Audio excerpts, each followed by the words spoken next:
Okay. So hi everybody. Thank you for joining us. I'm Carola Frediani, an Italian journalist working at La Stampa, and I'm very glad to be here with this great panelists that then I will introduce you in a minute. Yeah, today the topic is, it's a very hot topic, which cyber war, which is actually also a very hyped word, especially on the media, and includes very different things. I think to understand a little bit the scenario, we should remind ourselves that now it's almost 3 years since, for instance, the Snowden revelations about the huge systems of surveillance built by US NSA and the British GCHQ. And according to Snowden, his main motivation was to start a debate on this and related topics. And there has been a debate, indeed, in part. In the US, there have been modest attempts to curb the NSA powers, restricting domestic bulk data collection. But other countries went the other way. For instance, I don't know if you know, but in the UK, at the moment, there is a draft bill on surveillance that consolidates in law the bulk data collection, the collection of bulk data from the users, adding more powers, and also it consolidates the idea of state hacking. I mean, they did it before, but in secret, and now they are making it explicit. In the UK bill, for instance, there is even a requirement to store everyone's web searches and to hack computers more easily. In other countries, such as France, also because of terrorism, there is new legislation enhancing surveillance and hacking has been passed or been considered. Also, if you have followed the news, you have seen that in the last month there has been a very hot debate about encryption related to the fight between Apple and FBI.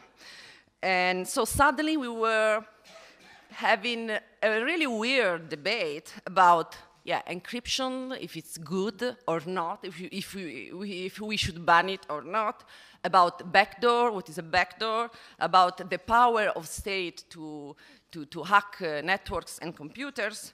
And in a way, it was also a sort of time machine, back in time to a past debate. So, yeah, there are a lot of things at stake, different issues that are related together, like encryption, trojans, backdoors, also the cyber warfare or cyber war between states. We know that states are engaged more and more in offense operations. We have seen it also from the Snowden documents and from other scandals, recent scandals, and that they are feeding a market of vulnerabilities and exploits. So this is the scenario we are starting this debate from. And now I would like to introduce you Marcel Rosenbach, a journalist from The Spiegel, and he has been covering surveillance, hacking, cyber war topics, and he has been working also on Snowden documents and writing about cyber war. Let's use this word, even if we can have some objection about it. Okay, so I let you the word. Thanks so much for the introduction. Hello, everybody. Yes, indeed. I mean, is this now working? Oh, okay.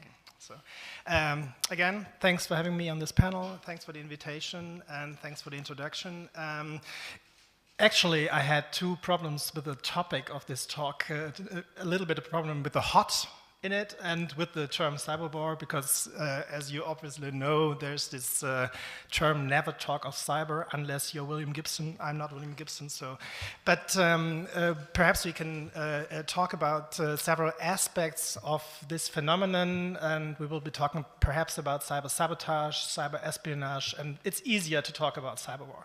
So perhaps I would like to start from a journalistic standpoint, why this topic perhaps is not hot or hyped, but is very difficult to cover for journalists. And I think it's exceptionally difficult, and there is a big, thick wheel or fog of cyber war. We have a fog of war in more traditional ways of warfare. Here, the thick or wheel is exceptionally thick, obviously, because what we face is something we can't see, smell, or identify at first sight. It's not very essential. If you have more classic ways of warfare, you have tanks, you have real people, you have weapons you possibly can identify.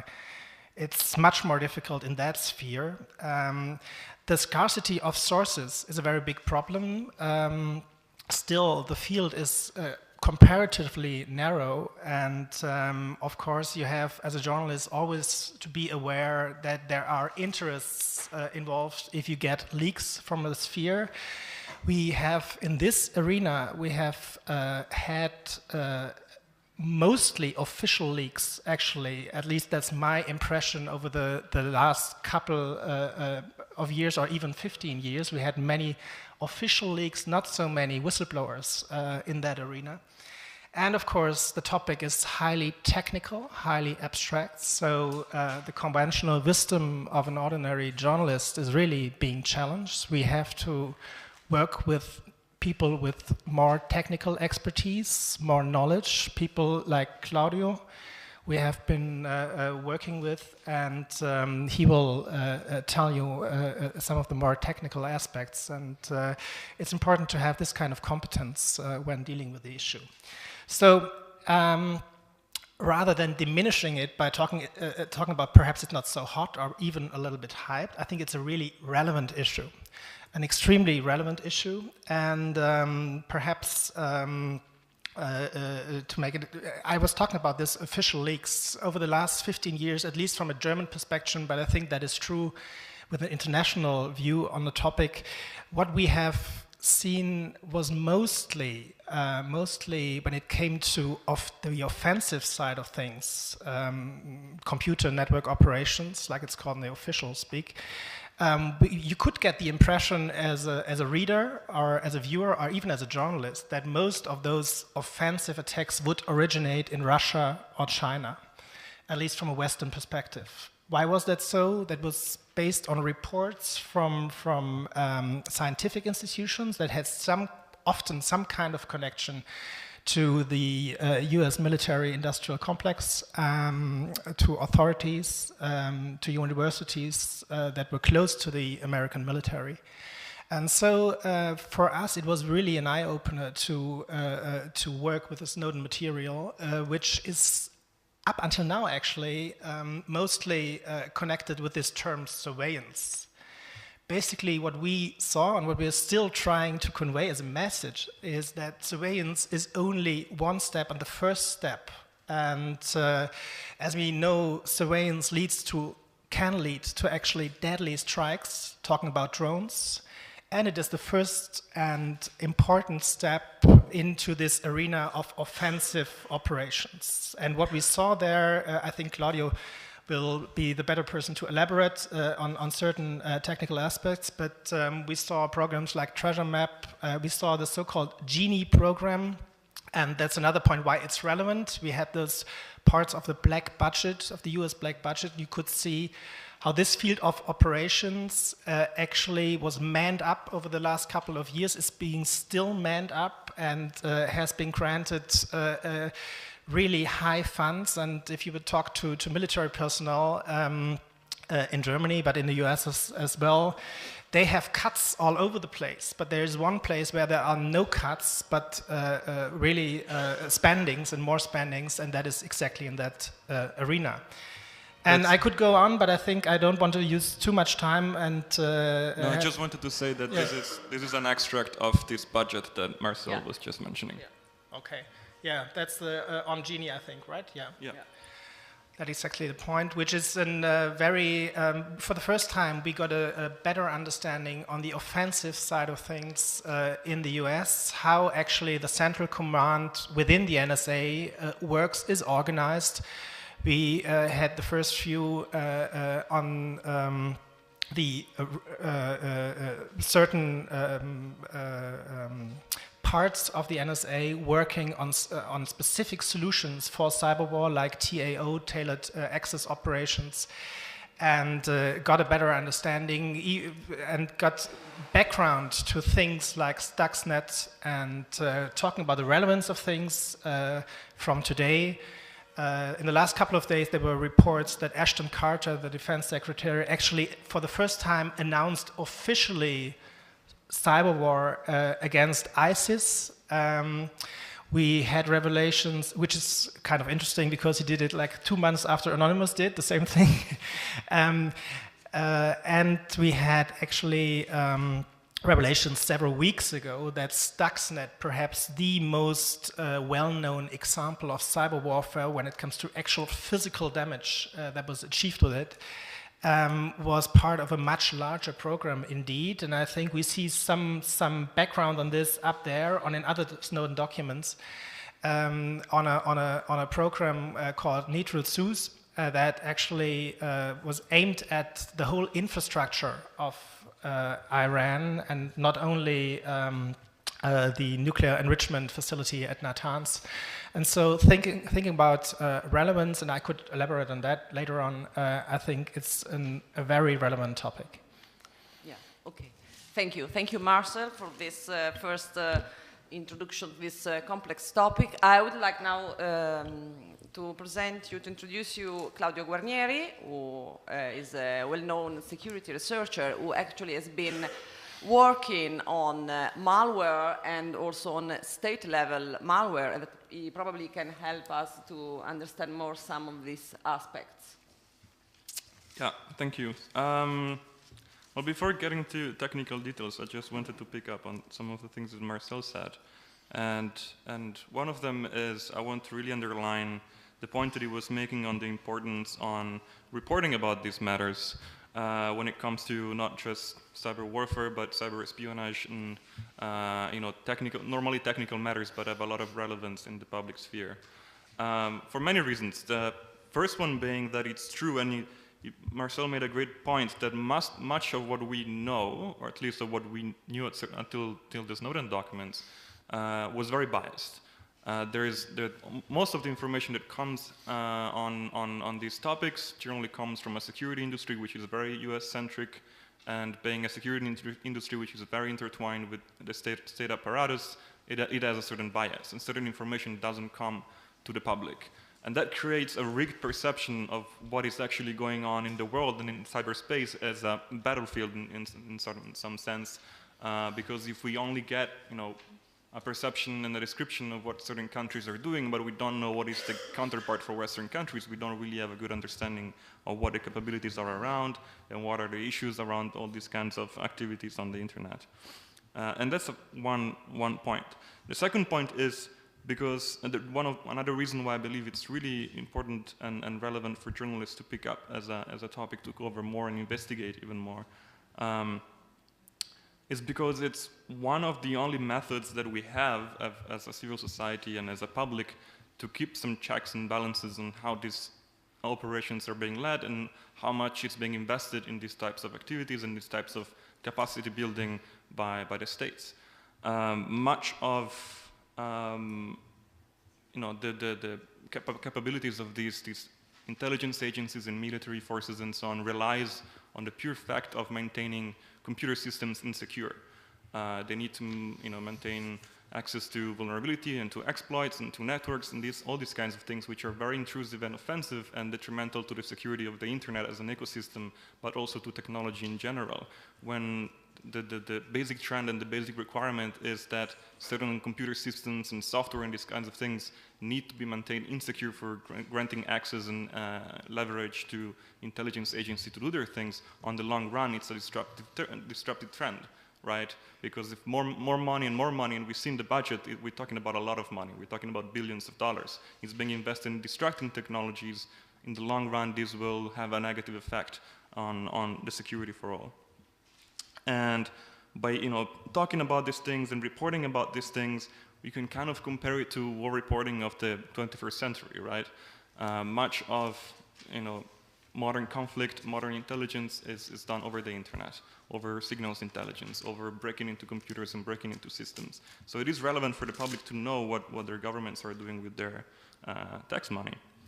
And that kind of also maintains the technical and economic balance.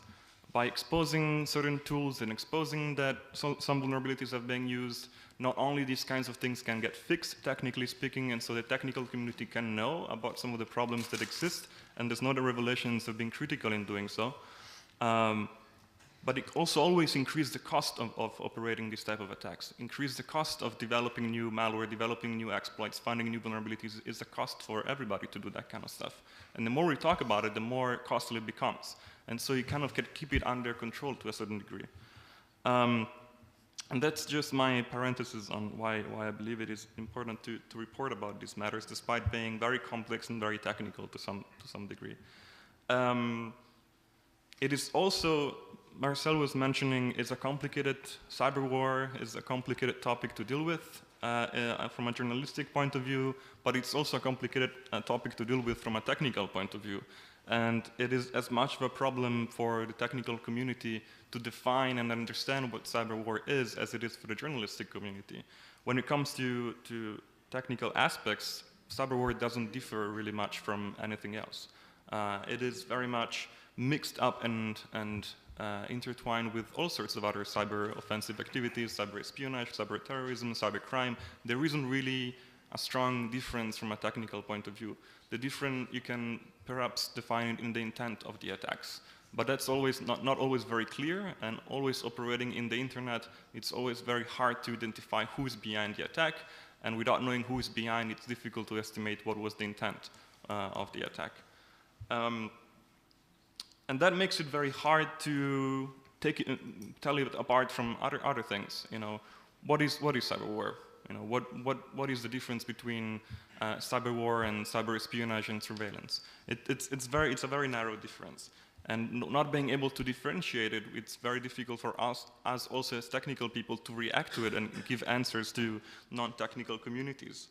I think we're still somewhat in an early stage of cyber warfare, despite being a term that it's not very much loved in the technical community, for a pure reason of fact that we're still military forces are led by officials that are have not grown on the internet, have not grown in living and learning how technology and how the internet functions.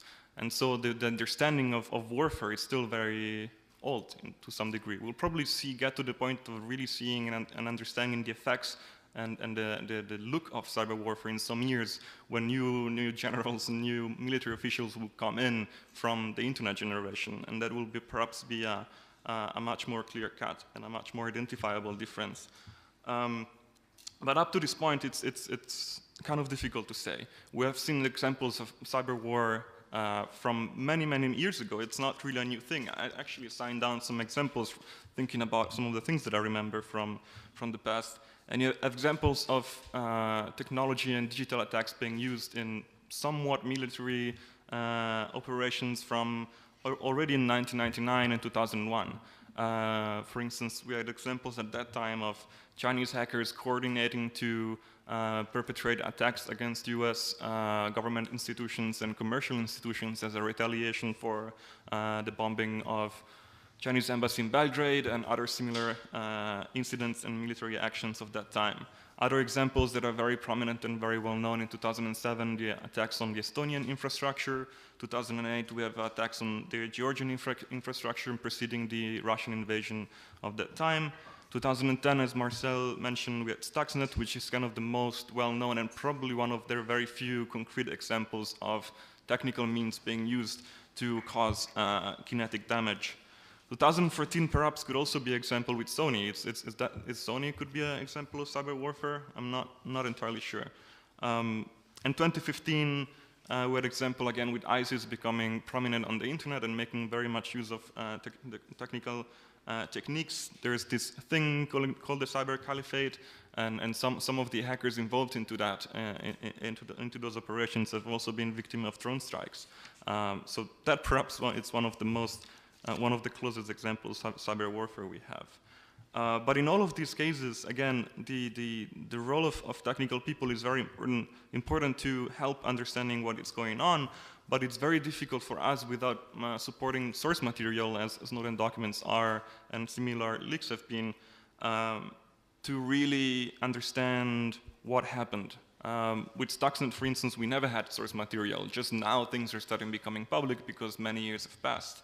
But otherwise, it's almost impossible to really pinpoint certain attacks to certain governments, which is one of the major differences to normal warfare. In normal warfare, there's rules and there's laws, and people engage and declare war, and there's certain guidelines and rules that need to be followed, and people can kind of monitor quite easily what happens in a conflict.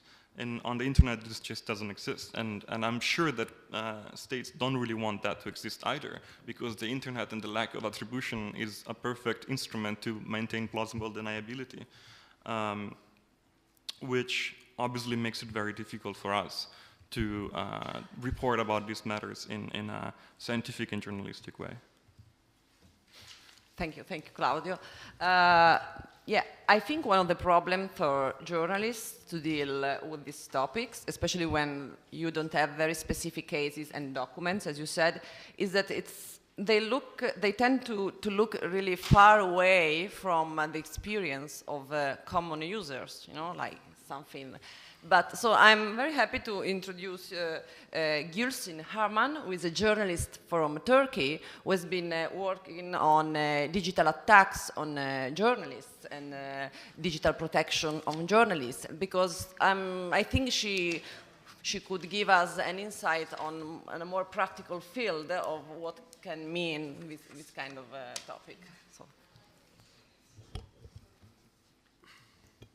No? Okay. Thank you so much. Well, I was a journalist. I'm still a journalist, but currently we are running a project in Turkey with International Press Institute. It is called On the Line. The main aim is to counter digital attacks against Turkish journalists.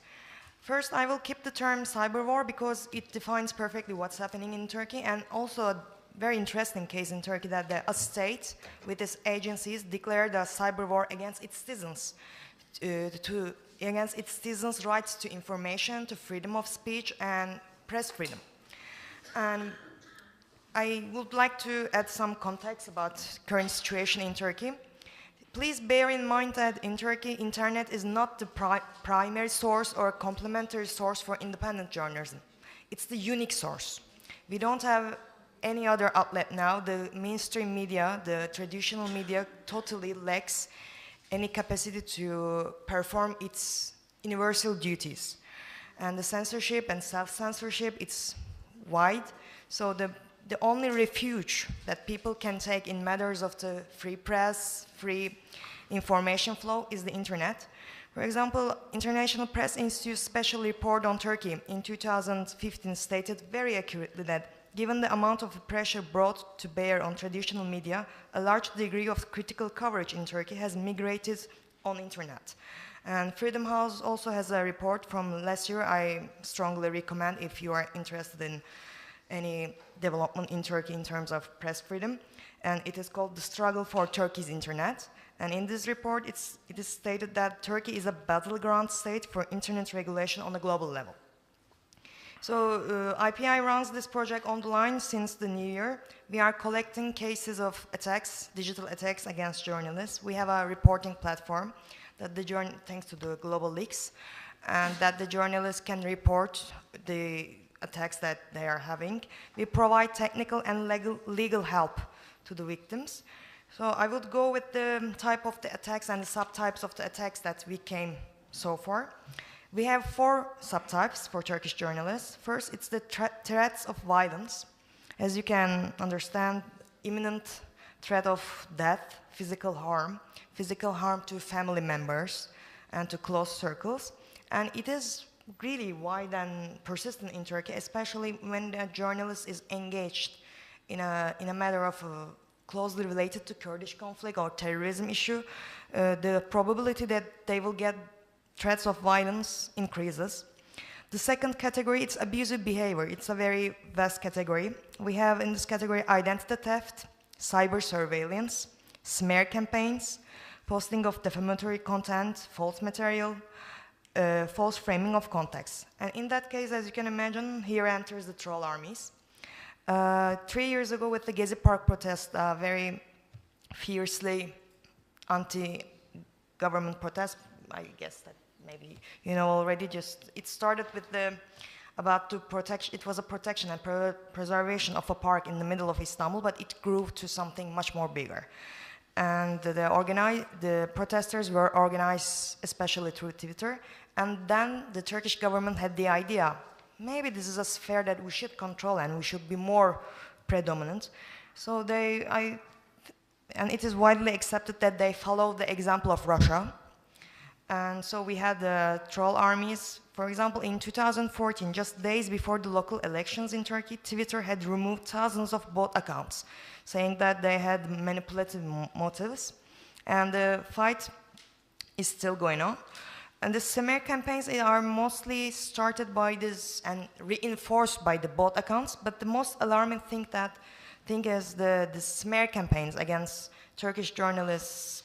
Not only bots, but they are mostly retweeted and disseminated by the pro-government columnists and journalists with huge audiences. And even some cases we have seen that the advisors to the president himself are helping to disseminate smear campaigns against Turkish journalists.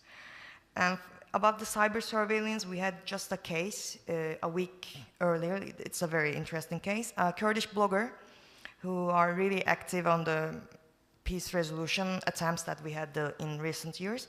She went to Northern Ireland to study the Irish process there, and somehow they've decided that it's a good idea, not a good idea, but they decided that they should wiretap her. But the thing is, she was within a delegation, and the delegation included Tony Blair's advisor. So the Turkish government, by accidentally, started to wiretap Tony Blair's advisor also. And we had this case, and she was already having a huge problems with the blocking to her blog, blocking of content. So we are trying to help her technically. And in the third category, I would say technical interference, and this is where the panelists and I think the audience will be much more interested. On this category, we enlist web defacement, DDoS attacks, hacking of social media accounts, malware and spyware, use of malware and spyware against journalists. DDoS attacks, it's not happening very, very often in Turkey, but when it happens, it has a certain toll. Because please also bear in mind that the independent journalists and media outlets in cyberspace in Turkey operates with already really scarce financial resources. They had really hard times to convince digital advertisers to be involved in their project. So when they encounter a DDoS attacks, and for example, if their website is out of business for 2 days or 3 days in a row, they are certainly damaged, and financially they are doomed to collapse. For example, 2 weeks later, we had such a case. Sanat Atak, it's an art news website, and one of the very prominent and known actresses in Turkey, Füsun Demirel, she just in an interview she said that when I was a young girl, I really wanted to be a guerrilla fighting against the Turkish army. And it happens to be that her sister is also an artist, so she wrote an open letter in support of her sister. And Sanat Atak, as being an art news website involving these 2 artists, they published the letter. First, they became face-to-face with a deluge of threats on social media, and then DDoS attacks. We helped them, we provided technical help to them, But it was 2 weeks ago, but just 2 days ago, they had it again. And they are really concerned that if it keeps going on, the DDoS attacks, we won't be able to counter them, and maybe we will be forced to shut down completely. Also, it gives a very, how to say, precise idea that in Turkey, not even the art news websites are not secure. They are now, due to the highly political polarization in the country, even an art news website is not protected anymore. So in the fourth category, we have improper legal and procedural threats. As you don't have a huge interest in Turkey, I'm sure that you are well aware of Turkey has become quite famous blocking YouTube, Twitter, and social media accounts. And although the blocking of Twitter and YouTube is easy, they are easy to make the headlines, but Turkish independent news websites deals with a huge numbers of blockings. For example, there is one very leftist-leaning website called Sendika. It means union in Turkey. They have been, in the last year, they have been blocked 11 times. And each time they had to change their domain name, and every time they changed the domain name, they have lost a part of their audience. So they were already struggling to find audience. So the changing doesn't help. For example, gian.org, it's an also leftist-leaning website. They had to change their domain name also, and we spoke to them 2 weeks ago. They told that the audience was like about 30,000, but when we had to change the domain name due to blocking, it's now down to 3,000, I guess. So they have lost to 90% of their audience is already lost. And with the blockings and the improper legal procedures, circumvention tools are widely used in Turkey, and hopefully they are not yet touched, unlike Russia, and we are becoming a huge market in that term for circumvention tools. And I would like to add also that the blocking of the websites, of the independent websites, one of the most frightening features is in most cases, they are not even notified. So most of the blockings are arbitrary. Sometimes the courts issue some rulings, but mostly it's the digital authority in Turkey who just, based upon a request, mostly from the government and sometimes from the president himself, they act on this request and they don't notify the website that they are blocked. So they have to figure out and they have to formulate a quick response. And so I would like to add also that maybe it is not very complementary to the panel, but online harassment also. And it's a very important issue in Turkey. And sexual abuse against female journalists in online sphere is also, I would consider it as a part of the cyber war and a very important and alarming tool. So we have according to the initial findings that we have from the cases, 80% of the attacks is against female journalists. And every time that whatever the female journalist comments, shares an article, there is always a very disturbing sexual component in the attack. So these are my presentation. This is my presentation about Turkey, and thank you so much for listening. Thank you, Gülsün. Yeah, I think we have seen some of the problems talking about these topics. We talked about the attribution problem, the scarcity of sources Marcel was talking about, the fact that we are talking also about national security matters, and that complicates also because you have less transparency, also different laws sometimes about the coverage, and the fact that attacks are often spread in different nations, so you really just see like a few pieces of a bigger puzzle, and the fact that we are dealing with more and more private and public systems where states are buying services from private companies, maybe buying them from some other intermediaries, and so on. So I was thinking, I have a general question to the panelists. I don't know who want to answer. I mean, how can we overcome some of the problems we have just talked about in dealing with these topics?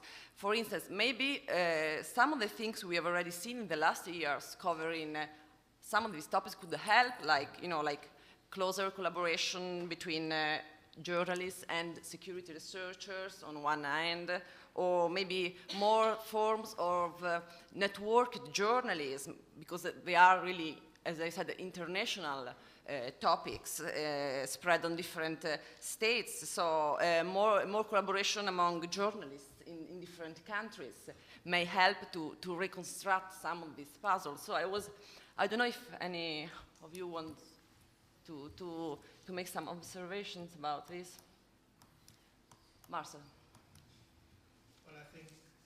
Well, I think cooperation, of course, is important, but even more important, I think, is the source question. And I can only speak for myself, and I think for the other involved journalists, Claudio, perhaps, for us, it was a huge leap forward to have actual source material thanks to a whistleblower like Edward Snowden. I think, first of all, we need source material that is not steered by official interests and that helps to understand the mechanics behind the phenomenon we're trying to describe and we're seeing the effects of. And it cannot be stated enough that one of the problems Claudio mentioned is really the problem of attribution, and another layer of the problem is actually that we're talking about a thing we perhaps can define as warfare, but the department where it is actually being planned and where it's actually being done is not so much the military anymore, but it's secret services, intelligence services all around the world. And that actually adds to the problem. And it's a holistic thing, of course, what you just described in the situation in Turkey, absolutely, I would say, is part of information warfare, which is, of course, a part of the concept that is integral in the concept of war right now. To any campaign, actually, we see there is this layer of information warfare. Sometimes it's described as hybrid warfare altogether, but this component is there to be seen in practically every campaign we see in the world, and we see in Turkey especially right now. Yeah, cooperation is important, of course. Awareness for the topic is important. It's important to try to find narratives to actually convey the story, the relevance of the story, and most of all, it's important to have genuine sources and to have whistleblowers who speak up and who would actually tell the stories, even more so than we actually see this shift into this sphere of intelligence, and we actually do not have anything close to a system like being that part of the Geneva Conventions, being that part of the rules and regulations for conventional warfare. So we have a really gray area here, and we see actually that not many states have laid out their legal concepts about what they are actually doing. And one of the things perhaps that actually shows you the importance why this is necessary is that one of the states that actually does have something like a doctrine is the United States. And what they say is that if the United States is being targeted with a cyber attack that has grave consequences for the US in the definition of the US, they would reserve the right to counter that with a conventional strike. So if you now think about what happened to Iran and with Stuxnet, which had grave consequences, everybody would acknowledge, if they would adopt that doctrine, you would then think that it's common knowledge now that it not had only been the US behind Stuxnet, but Israel as well. You probably understand that this gray area is really geopolitically really dangerous and of great importance. Yeah, this is really a leap. This way you were saying, this fact that you can retaliate on the physical level. And actually, I was thinking about the problem of the scarcity of sources. We probably need better laws on whistleblower and whistleblowing, because they risk really too much about whistleblowing on this kind of topics. So maybe this is something we should keep in mind when we talk about this. I don't know if you want to add something, but I have also another question, maybe for you.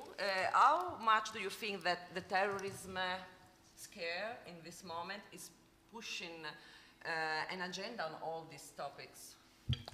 I just wanted to add another comment on the previous question, which I agree completely with what Marcel said. There's a great role for technical people to take more part in journalistic work for a few reasons. Firstly, because, again, these are very technical matters. And even in the Snowden documents go to a certain degree of explaining what happens. Perhaps because of, I don't know, lack of certain types of classified material, but still it doesn't go into depth on explaining how these things work, and doesn't always cover all the cases in which they've been used. And so technical people can be very useful in taking that material and bringing it further and researching and investigating further and identifying new cases that perhaps wouldn't have been discovered otherwise. But at the same time, the Snowden documents have been critical in this sense, because it's been probably the first and only time up to this point in which they managed to give technical people 100% an undisputable attribution to some malware operations. So for instance, we worked on some case in the past, which was the rigging malware family, which was known in the kind of security community to be somewhat associated to Western intelligence, but there was never any proof of that. And there has been many cases of that malware and those attacks being found against European institutions and European companies, including Belgacom, the European Council, and other agencies of that kind. But only after actually Der Spiegel published some documents and even some malware sample that later on, through connecting with other samples that other security companies found, was able to be connected back to rigging. And then now we have 100% undisputable proof that rigging is Five Eyes malware. And that's a great and unprecedented achievement to be made, combining kind of technical research and source material that bring us a value that it's otherwise would be impossible to achieve. And regarding your second question, obviously, definitely terrorism and the recent events in 2015 have changed the debate heavily. We started from, the 2013, 2014, in which the privacy debate was leaning towards a direction because of the huge debate that spawned out of the Snowden documents. And now suddenly you see that the debate shifted, or flipped at least in some parts of the last year or two, with all the recent terrorist attacks in Paris and Brussels and so on, coming from a place of discussing whether certain surveillance programs should be banned and made illegal, to the point of discussing whether we should ban encryption, which is absolutely ludicrous, and we shouldn't even be talking about these kinds of things anymore. But these terrorist attacks obviously had an effect in the political sphere and obviously in the public, to the point where the debate shifted. And now we're set back to even 20 years back, when we've been discussing the crypto wars in the 90s. We're having the same debate we've been having in the 90s, and that debate was won by the privacy activist side. It's crazy. It's ridiculous that we're still having that debate now, even after there's another revelations, and the only reason for that is because of the recent events. Yeah, I think also, the terrorism scare is affecting also activists and journalists in countries like Turkey. Do you want to add something on this? I want to add something from the previous question. Yes. And for example, within this On the Line project, we try to form a network from scratch between journalists and technical people. And I would describe it as really encounters with the third kind, because these two kind of currents of information should work hand in hand, but they are being so many times apart. And so it's really important thing to do. Of course, it won't solve all the problems once, but the close cooperation between tech people and journalists would certainly affect the things. And about the terrorism, the use of terrorism threat in order to oppress people and to maintain the cyber war, it's really important in Turkey, and especially with the current given political situation when the political polarization is really high, it gives an important excuse to surveillance, for example, and to cyber war, and mostly for the online abuse also, for the framing of the context again. And the Turkish parliament has been passing some laws totally in line with the government's request. For example, we just had a new law about, it's called protection of personal data, but basically it's opening personal data to state surveillance. And I'm concerned that in Turkey we don't have an open debate about it, and it's not gathering so much public attention because we have really vital and crucial issues. For example, when you have really concrete terrorist attacks happening in the country, so the discussion about the surveillance, it's always delayed. But it's an important facet that we should come to terms. Yeah. And I don't know if since we have like 5 minutes, are there questions from the audience? Yes. Yeah, I'd like to ask you. Wait for yes. Okay, thank you. I'd like to ask you, I don't know, to everybody right there, if you are aware of any research or database about numbers of the attacks and attribution of these attacks. I mean, I would like to understand to measure these attacks, to understand, because I never can understand when an attack could be attributed to a government or to a movement or an organization that is organized in some way, or when it's just a lonely wolf, someone that is just friendly friend of the government, or is just siding from the government, is trying to treat someone. Yeah, and also sometimes you can have also multiple actors attacking the same target in different waves, like maybe happened in Sony. Again, thanks to Edward Snowden, there is a database we know of that is very, very extensive. It's the NSA database on cyber attacks, and not only their own cyber attacks, or cyber attacks done by the Five Eyes and the cyber arms and weaponry.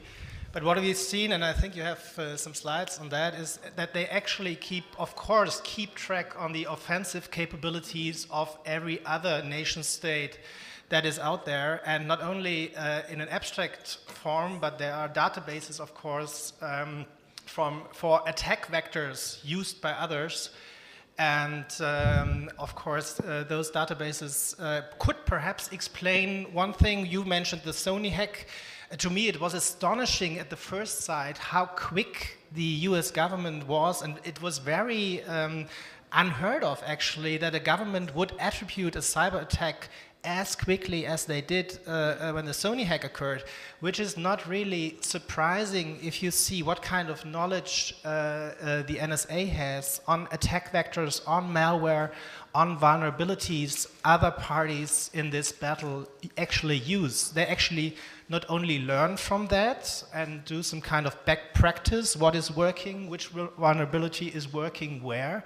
They actually, which is even more interesting, sometimes just look what others do and actually use the content for themselves. They're piggybacking the spying results of others, which is perhaps the most comfortable way to do cyber espionage, not only seeing others doing it, but actually taking their results for yourself. We had that in several occasions. For instance, one occasion I'm thinking of when they did that was the Chinese spying on the UN. So the US not only saw that the Chinese would do that, but they would read the content of the intercepted messages.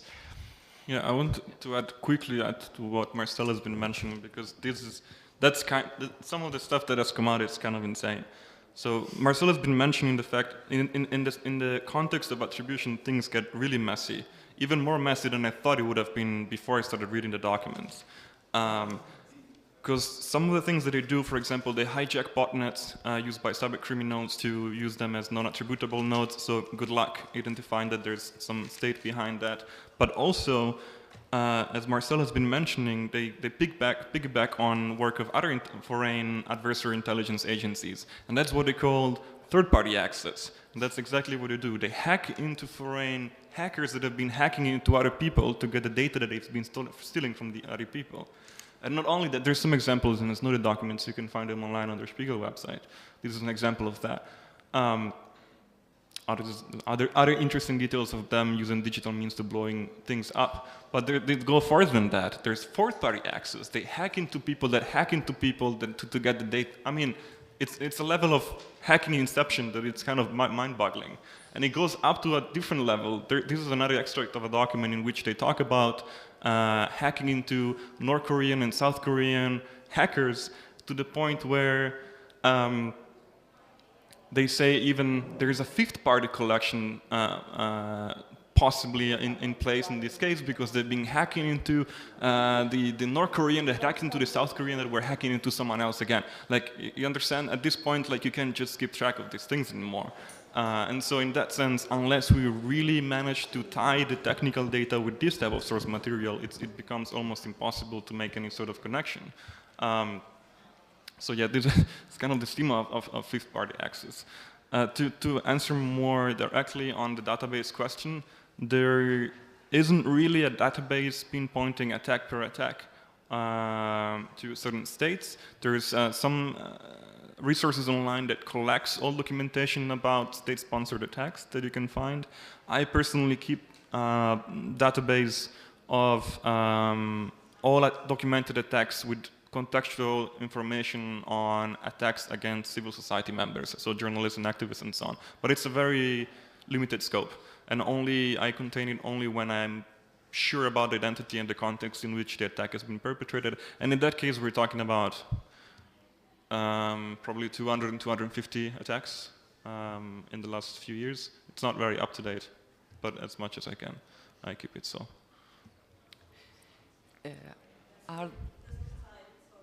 Excuse me? We have no time. Okay. Yeah. So thank you all for being here, and thank you to the panelists. So, the bulk data collection, the collection of bulk data from the users, adding more powers, and also it consolidates the idea of state hacking. I mean, they did it before, but in secret, and now they are making it explicit. In the UK bill, for instance, there is even a requirement to store everyone's web searches and to hack computers more easily. In other countries, such as France, also because of terrorism, there is new legislation enhancing surveillance and hacking has been passed or been considered. Also, if you have followed the news, you have seen that in the last month there has been a very hot debate about encryption related to the fight between Apple and FBI.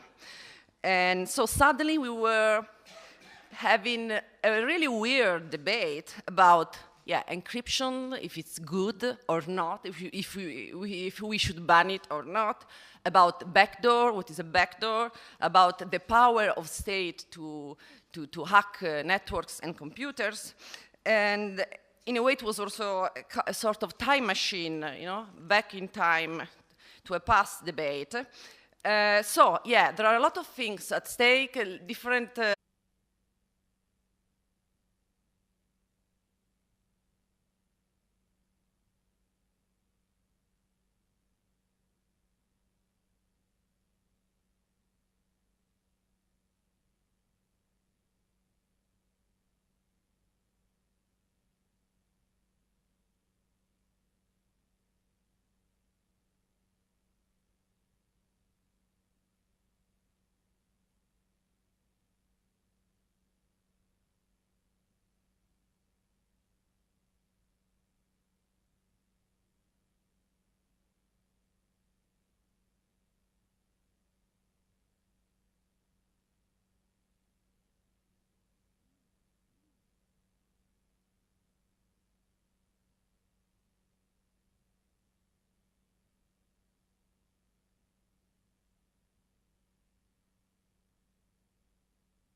So hi everybody, thank you for joining us. I'm Carola Frediani, an Italian journalist working at La Stampa, and I'm very glad to be here with this great panelists that then I will introduce you in a minute. Today the topic is, it's a very hot topic, which cyber war, which is actually also a very hyped word, especially on the media, and includes very different things. I think to understand a little bit the scenario, we should remind ourselves that now it's almost 3 years since, for instance, the Snowden revelations about the huge systems of surveillance built by US NSA and the British GCHQ. And according to Snowden, his main motivation was to start a debate on this and related topics. And there has been a debate, indeed, in part. In the US, there have been modest attempts to curb the NSA powers, restricting domestic bulk data collection. But other countries went the other way. For instance, I don't know if you know, but in the UK, at the moment, there is a draft bill on surveillance that consolidates in law in it, and with the term cyber war, because as you obviously know, there's this term, never talk of cyber unless you're William Gibson. I'm not William Gibson, so. But perhaps we can talk about several aspects of this phenomenon, and we will be talking perhaps about cyber sabotage, cyber espionage, and it's easier to talk about cyber war. So perhaps I would like to start from a journalistic standpoint, why this topic perhaps is not hot or hyped, but is very difficult to cover for journalists. And I think it's exceptionally difficult, and there is a big, thick wheel or fog of cyber war. We have a fog of war in more traditional ways of warfare. Here, the thick or wheel is exceptionally thick, obviously, because what we face is something we can't see, smell, or identify at first sight. It's not very essential. If you have more classic ways of warfare, you have tanks, you have real people, you have weapons you possibly can identify. It's much more difficult in that sphere. The scarcity of sources is a very big problem. Still, the field is comparatively narrow, and of course you have, as a journalist, always to be aware that issues that are related together, like encryption, trojans, backdoors, also the cyber warfare or cyber war between states. We know that states are engaged more and more in offense operations. We have seen it also from the Snowden documents and from other scandals, recent scandals, and that they are feeding a market of vulnerabilities and exploits. So this is the scenario we are starting this debate from.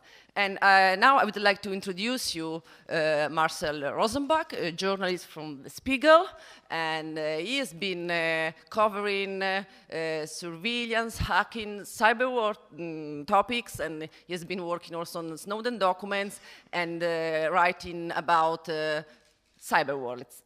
Let's use this word, even if we can have some objection about it. Okay, so I let you the word.